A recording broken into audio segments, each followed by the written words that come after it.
তো বন্ধুরা দেখো ভাত আছে, তো এখন আর ভাত খাওয়া হচ্ছে না, যেহেতু ওর আব্বুর ডায়াবেটিস। ফিল্টার কালকে পরিষ্কার করতে হবে, ফিল্টারও পানি নাই। তো যাই হোক, যেহেতু ওর আব্বুর ডায়াবেটিস, দেখো পাকঘর কিন্তু একদম খালি হয়ে গেছে। দেখো একদম র্যাক ট্যাক সব খালি করে ফেলছি।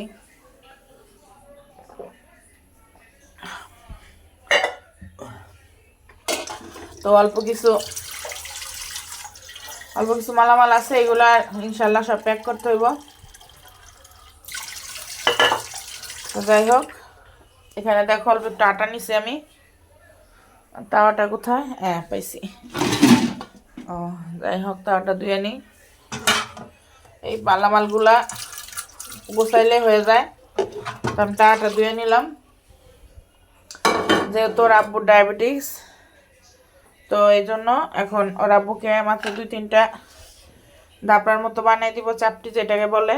তো লবণ দিয়ে দিলাম, একটু পানি দিয়ে দিলাম। তো এখন ভালো করে গুলে নিব। আর বাচ্চারা কিন্তু ঘুমাই গেছে এখন। ঘরটার মুছছিলাম আজকে হালকা পাতলা।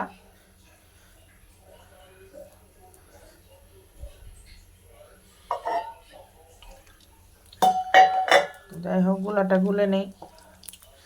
আর এইভাবে শর্টকাট কিন্তু খাওয়া যায় রুটি বানায়া। আর ভাজি আছে দুপুরের, এখন ওটা দিয়ে আজকে কেউ আর ভাত খায় নাই। সন্ধ্যার সময় সবাই যে মুড়ি মাখানো খাইলো, পরে আর আব্বু আবার রোল নিয়ে আসছিল, এগুলো খাওয়ার পর আর কেউ এখন আর ভাত খাইলো না।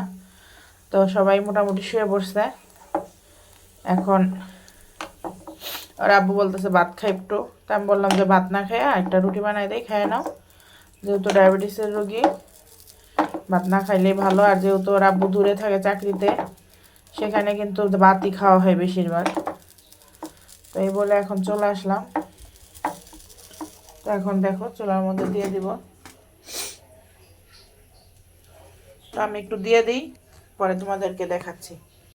তো দেখো চাপটিটা বসাই দিছি, একটু হইতে থাকুক। আর যারা শর্টকাট রুটি খাইতে চাও তাদের কিন্তু এইভাবে খাওয়া ভালো।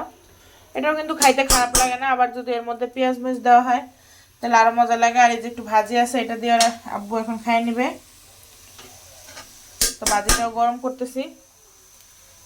আর এই দেখো এটা কিন্তু সুন্দর উঠে যাইতেছে, মাশাআল্লাহ। এটা কিন্তু একটু লাগে ধরে নাই, দেখতেই পাইলা তোমরা, খুব সুন্দর করে উঠে গেছে।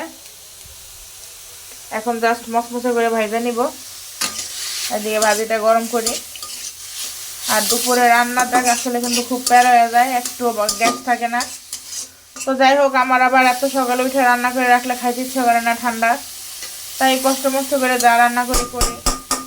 তো আজকে পাতিল ভর্তি ভাত রয়ে গেছে, এটা কাঁকতে সবাই ইনশাল্লাহ ভেজে ফেলবো যদি আল্লাহ পাক বাঁচিয়ে রাখে। তো এখন এটাই রাত্রেবেলা নাস্তা। তো আজ আর ভিডিওটা বড় করতেছি না, তোমরা ভালো থেকো আর সবাই আমাদের জন্য একটু দোয়া করো। আর ভিডিও ভালো লাগলে অবশ্যই লাইক কমেন্ট শেয়ার করো। তো সবাই ভালো থাকো, ধন্যবাদ।